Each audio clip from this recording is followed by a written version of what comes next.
Cervantes, and I'm actually an industrial hygienist, associate safety professional. I am a WSO CST, and also I do have a bachelor's in science. So that's just a little bit of me. Okay. My topic today is intrinsically safe SIMOPS. And one of the questions was, what is that? Right? So that's what we're going to share a little bit of knowledge. And it's important as safety professionals, we share knowledge where the employees can actually help the workplace and build that culture. And so this is something that you may think about educating your employees as well. We deal with this every day, but yet we don't understand it. Most of the Americans do not. Probably Steve does understand because he deals with explosives and he understands the value of understanding the labeling system, the divisions, the groups, the hazard classifications. And so that's what we're going to talk about. So my experience, I actually trained the oil and gas industry and still do consultants in various major companies in oil and gas. And we deal with the flammable, which is again oil and gas. And so with that, that is a hazardous atmosphere that we have to look at and assess for the protection of the employee. And with that said, we look at this as far as the environment that we're working in. We may have 5 or 6 different companies on one location. During a plant shutdown, we may have a welder, we may have a backhoe operator, we may have a crane operator. We have so many different operations happening in one spot. And the possibility of an ignition source is high because of so many different operations occurring at one time. So it's important to educate our employees so they're aware of what is an ignition source, because it'd be something very small that we're not familiar with. And is it something that will not cause a spark? So that's what we're dealing with as far as. So my objectives with that is oil and gas, SIMOPS, I'm going to talk about. I'm going to talk about the hazards with SIMOPS, communication in SIMOPS, and I'll actually define SIMOPS for just a moment. And then safe communication, intrinsically safe versus explosion proof defined, intrinsically safe defined, and then I'm actually going to go into the application. And of course, with all of this, safety is the goal. Well, maybe oil and gas is not your industry. My industry is construction.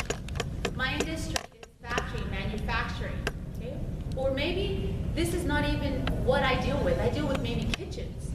Well, one thing that I want you to know is just, and what we're going to deal with is your labeling system. You have a labeling system in everything you work with every day. Okay? And all of these numbers and letters that you have down at the bottom of your adapters mean something.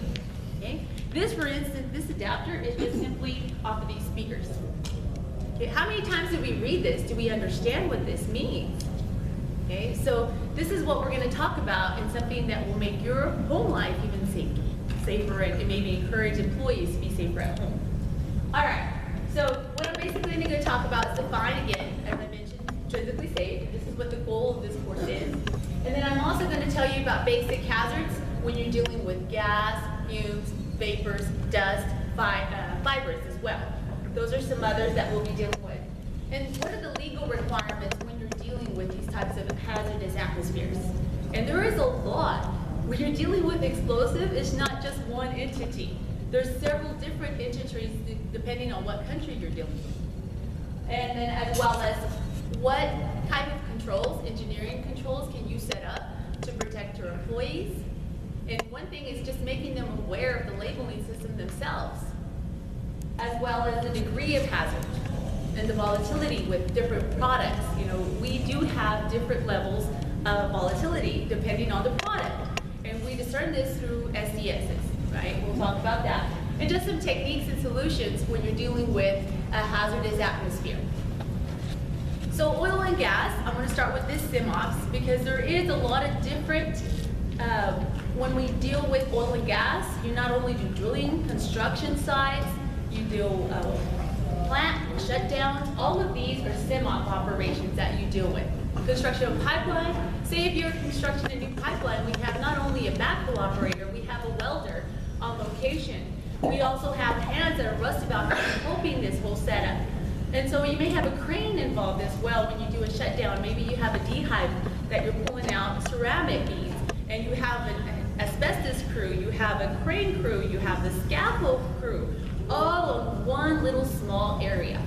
So this is a lot of different operations in a very small location, and a lot of different people in one location with different mindsets. So when you're talking about SIMOPS, it's simultaneous operations. Okay? That's what SIMOPS means. So anytime you have different operations in a small space and a lot of different people from different areas of industry, you have SIMOPS.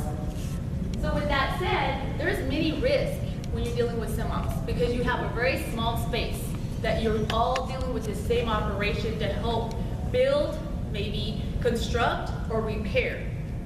It may be also maintenance.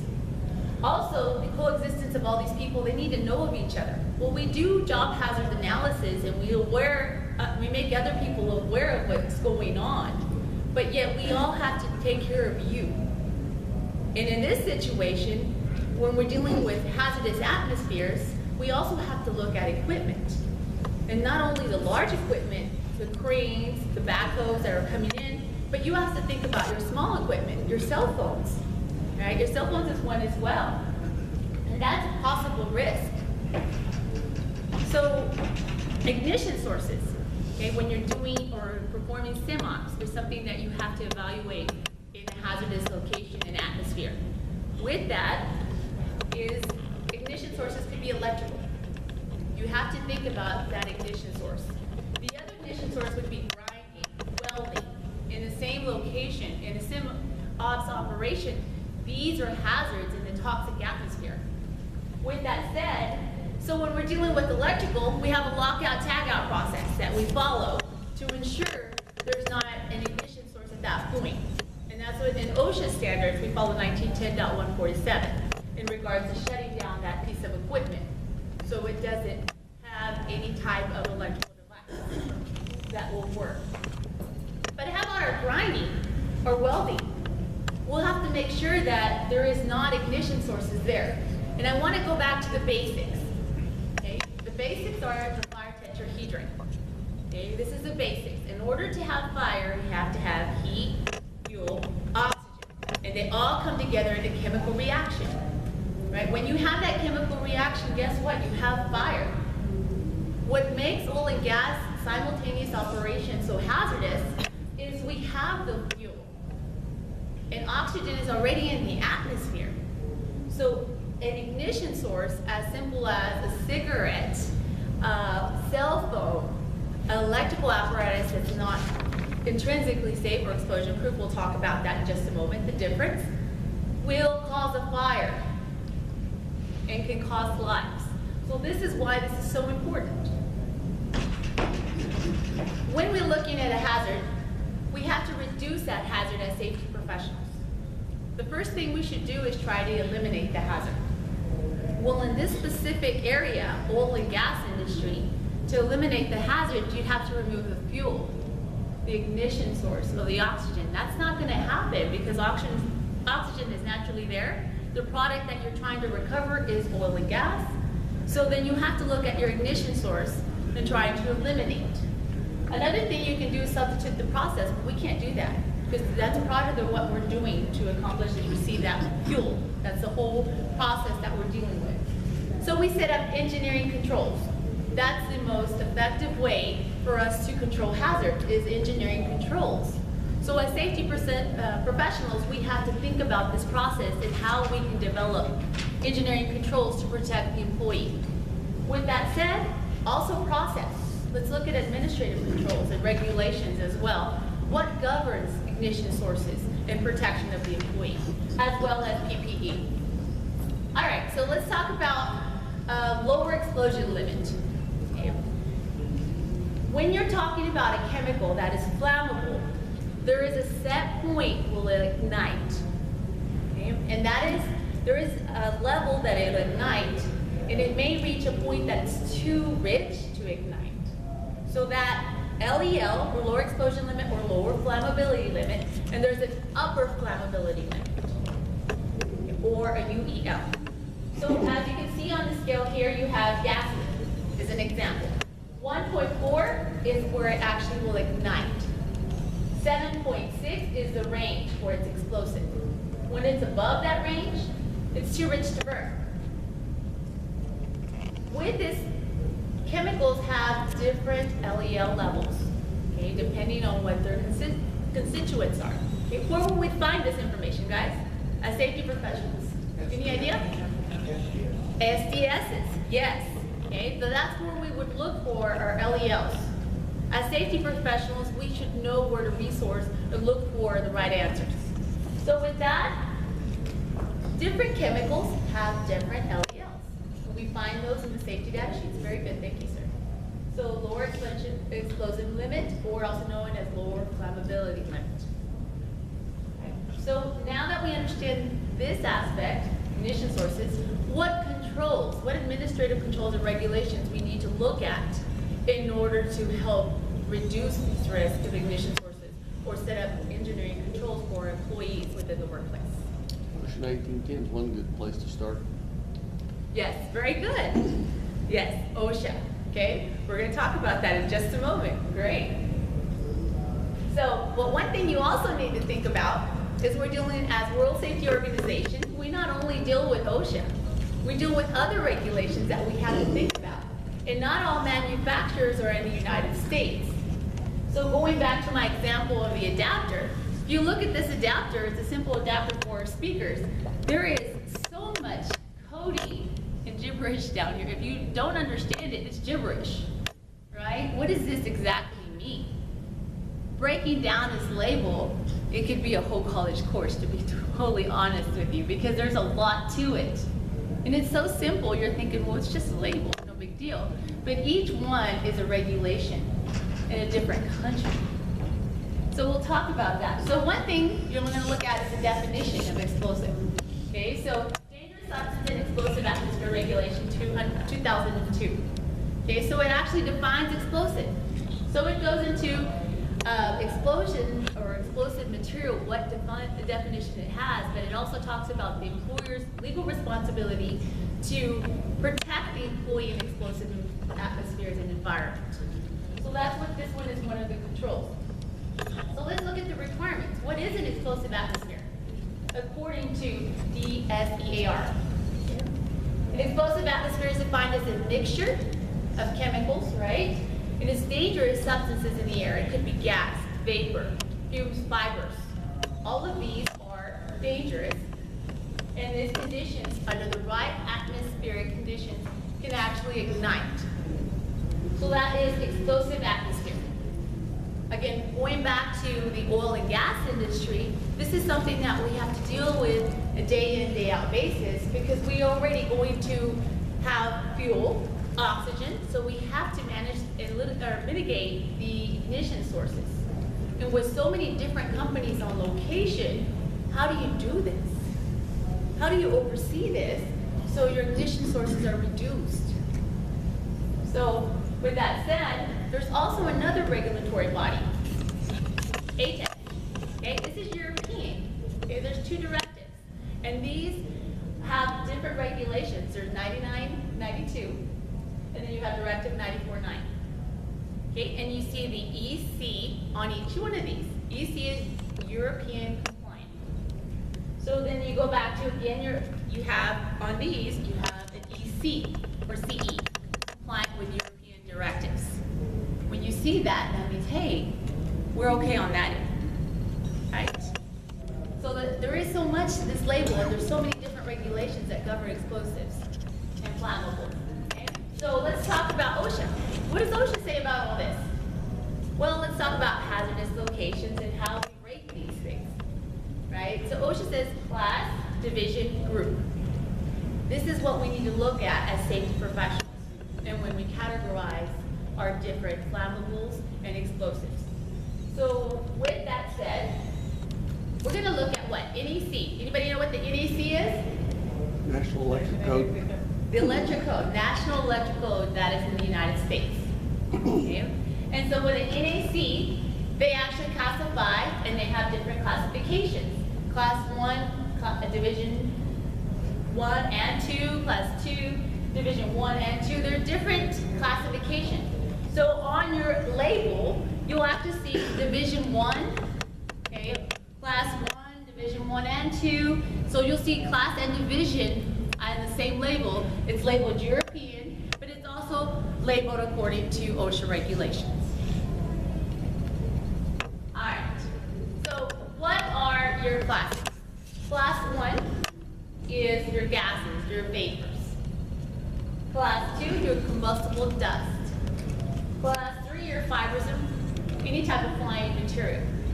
Okay, so there's different industries that we deal with. Gas and vapors, as I mentioned, oil and gas. We deal with gas and vapors. All right, but if you're dealing with dust, you may be dealing with the coal industry would be an example of a flammable that's actually a dust.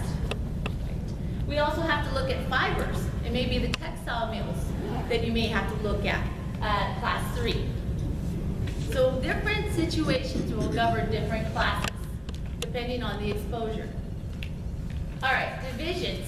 If the gas or the vapor is always there, division 1. If the gas or the vapor is maybe, could be, maybe, it's division 2. So that's how your class and divisions are defined.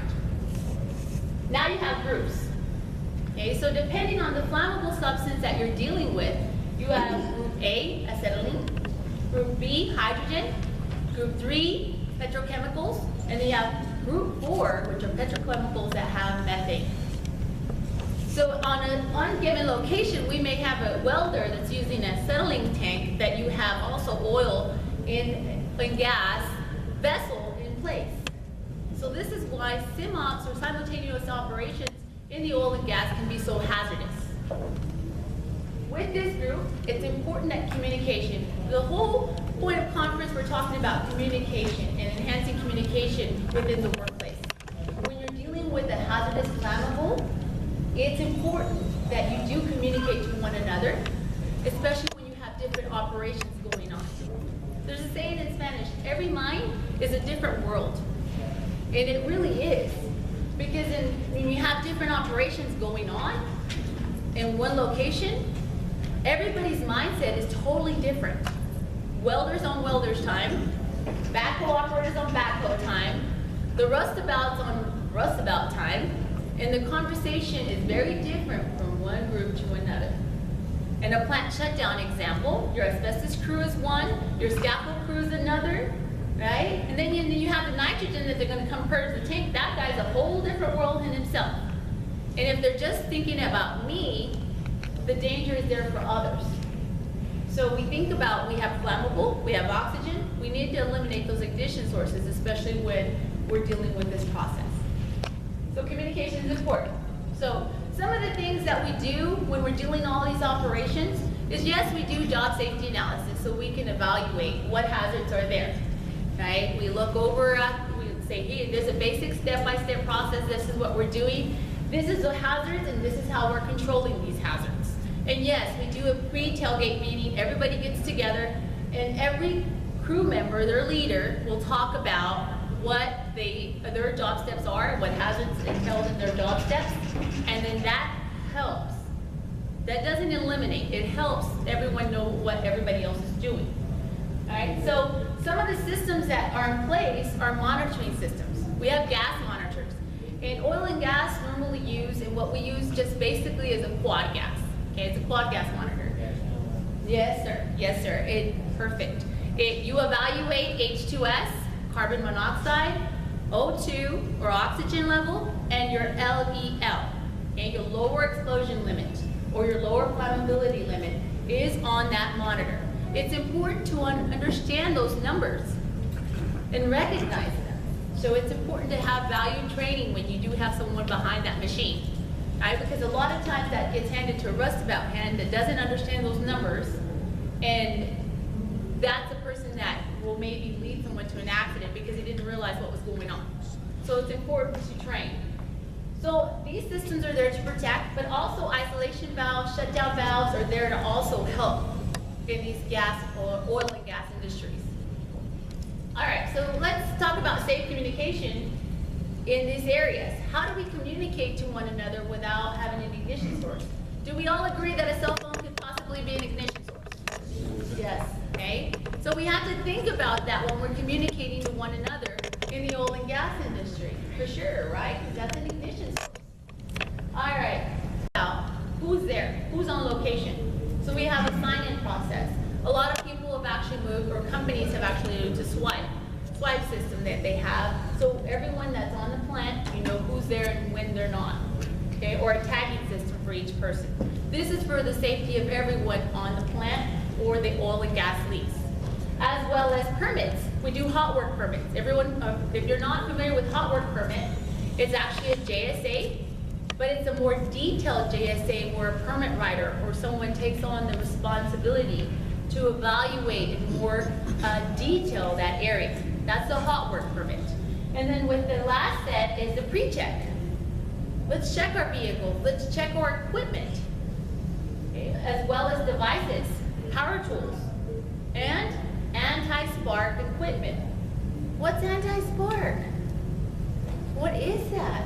As safety professionals, this is something that, you know, it blows your mind because it's so many different regulations. What are you looking for to say it's anti-spark? A lot of it, copper. Yeah, copper. They don't swap.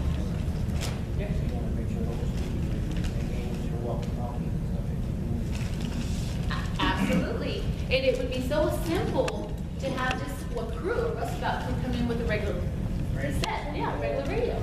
Right. So we need to be looking and observing all of our participants in all these simultaneous operations that everyone has intrinsically safe, anti-spark tools, and explosion proof, right? Cards, Yes. burn blankets, all those things are your anti-spark also as well for the PPE part. The PPE. Yes. Perfect. Perfect. Yes, sir. What makes SIMOPS interesting is when the job's almost done and there's a hurry, it can't be later than late and everybody's working on top of each other, as well as all those other things. And now you may have to run them on a different shift because there are too many people in that area.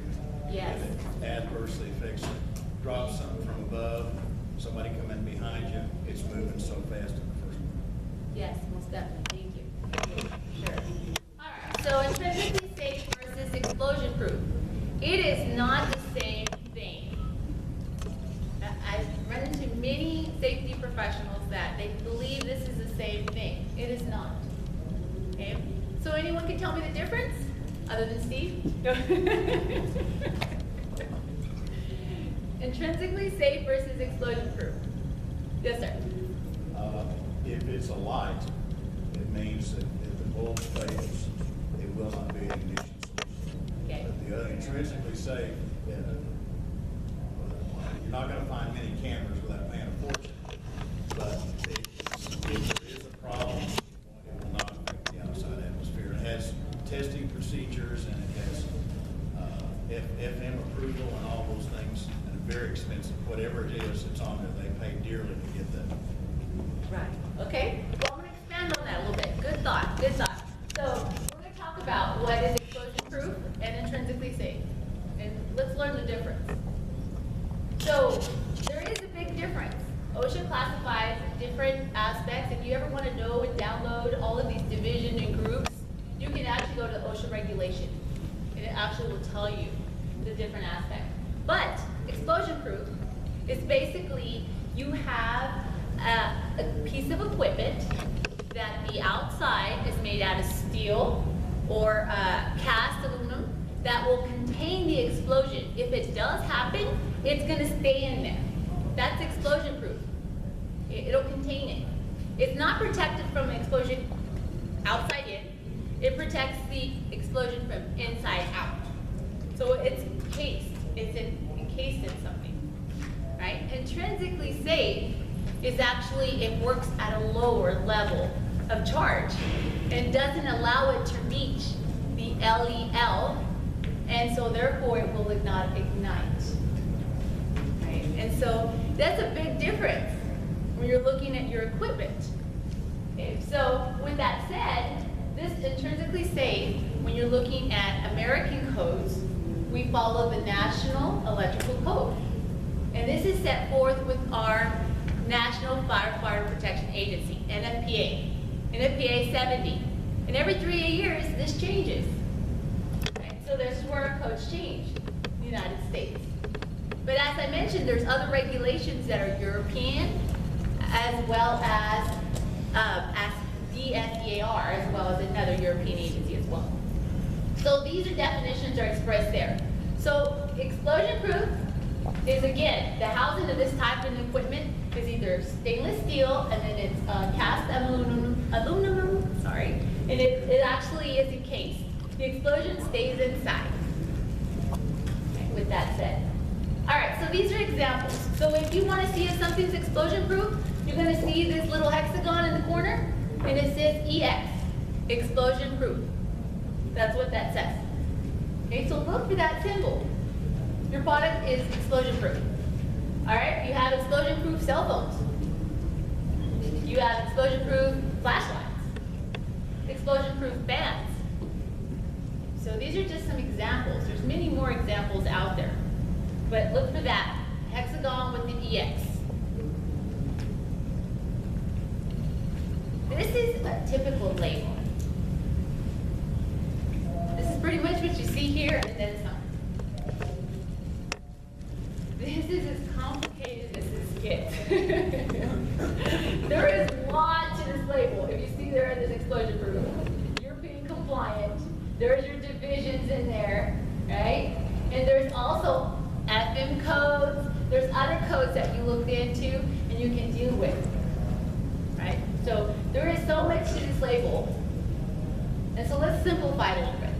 Okay, just simplify it a little bit. So with this label, you have the product name, the manufacturer name, you have the IEC EX certification, all right? So this one actually meets, and Steve, can you help me out on that one? It's your, basically is your international code for, has been through a quality check that tells that this is safe to this level. Yes. Import, export, compliant. Very good, thank you. Import, export, compliant. That's what that is.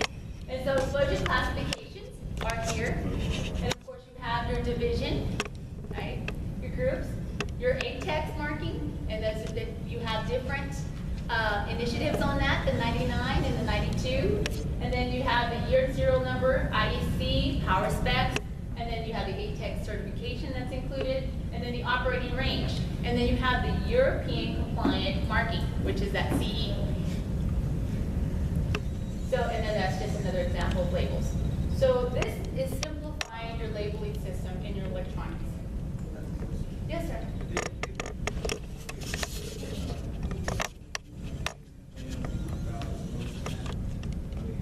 For sure. This is an adapter from, you can read this, this is an adapter from a speaker system. And it's all there. What we have up here. It's on your microwave, it's on your projector. These labeling systems are already there. And it's something that we're not aware of. And it's just normal every day. And the one that bites most people is your computer. Yes. I said the one that bites most people is your computer. Yes. Everybody wants to take a computer everywhere they go to work. Just think about it. When you're sitting in an explosives environment, you better make sure that a computer is intrinsically safe. Thank you very much. Yes. And how much would that cost you? More, a lot more. The government pays a lot more. I'll show you an example of intrinsically safe computer in just a moment.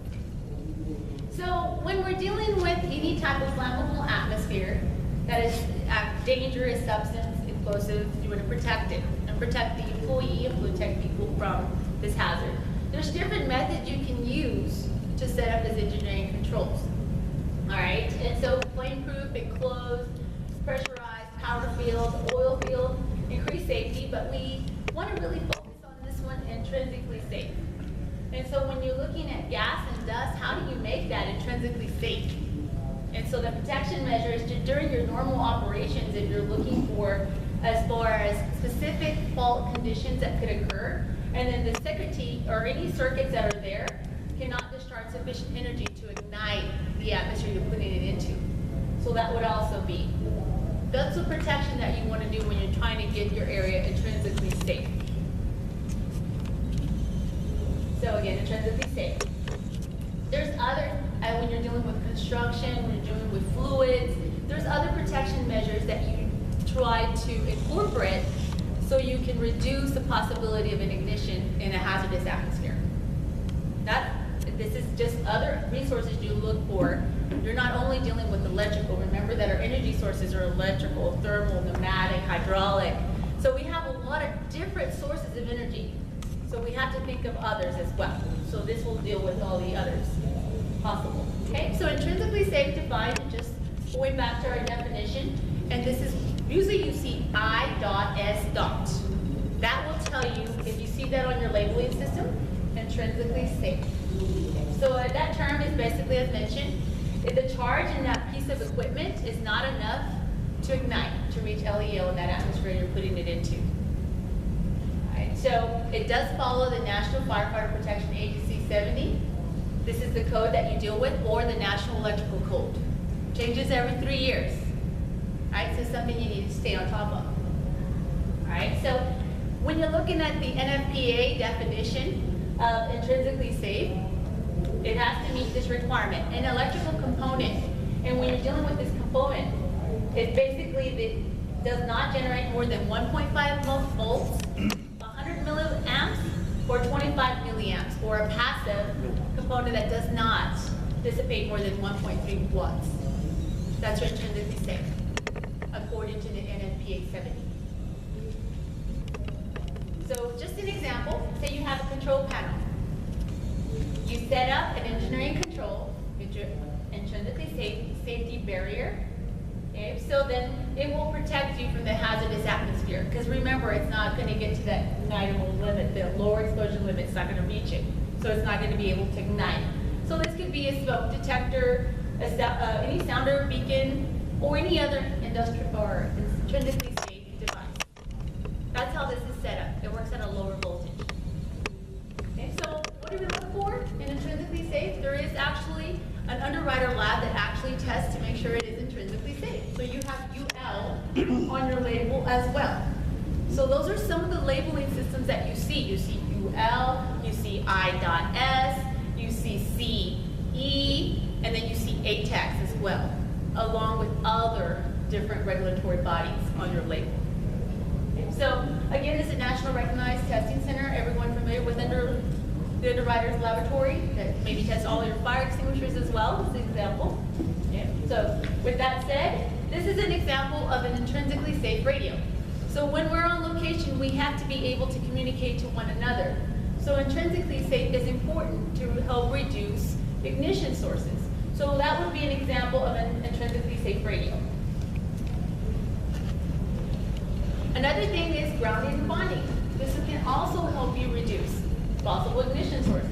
And one of the cool things about intrinsically safe that I want you to think about is that these systems are composed of safe interconnecting cables, cable shield, but all of these you can use ordinary wiring with. Okay, so that's one of the things you're dealing with, as long as all items must be grounded with equipment grounding or electrode or bonded with an approved method. You have to look at your method in all this aspect. So see, these are other intrinsically safe. You have intrinsically cell phones. You have intrinsically safe computers. This is an, you see this? Crazy looking, right? It's an enclosure. That's intrinsically safe. And ether cables, example of intrinsically safe. And just the different types of markings that you're going to encounter.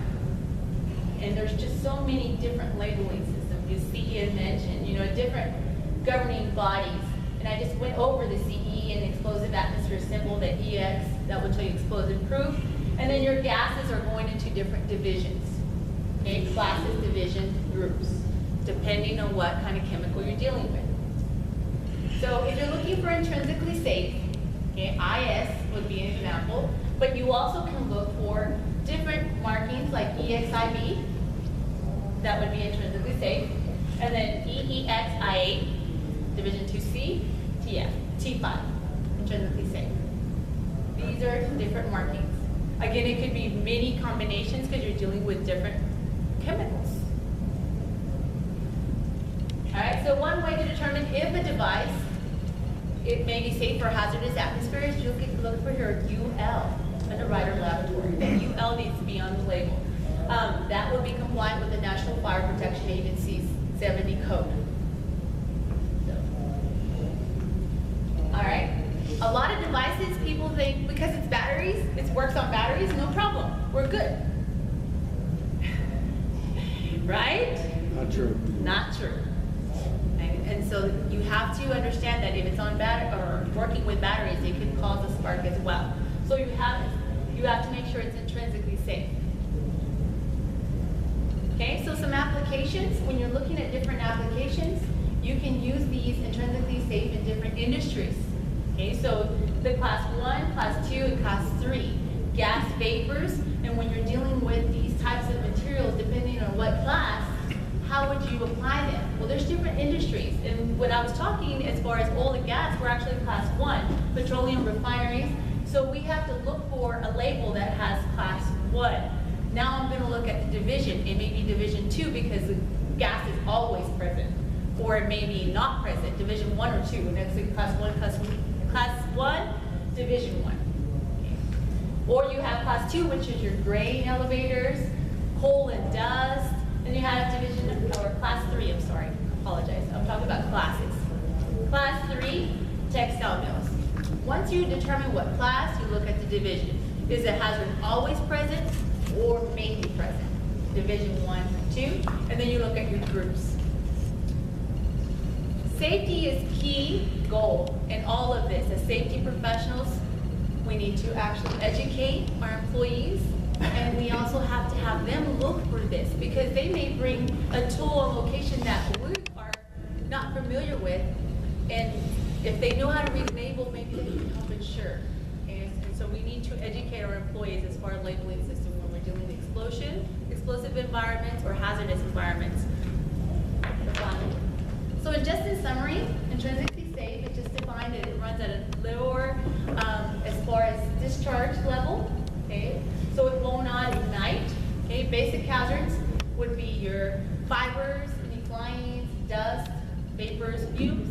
And then you have legal requirements like ATEX, NFPA, the NEC code as well, NFPA, and the DSEAR. There's so many different regulations with this.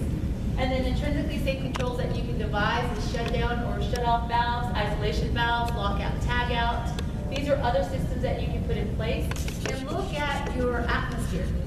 What chemical is in your atmosphere? So evaluating your atmosphere with the proper monitoring system. Then you can look at the SDS, you figure out the LEL, and you need to know, okay, do I need explosion proof, intrinsically safe? What division do I need? What class, division, and group am I dealing with?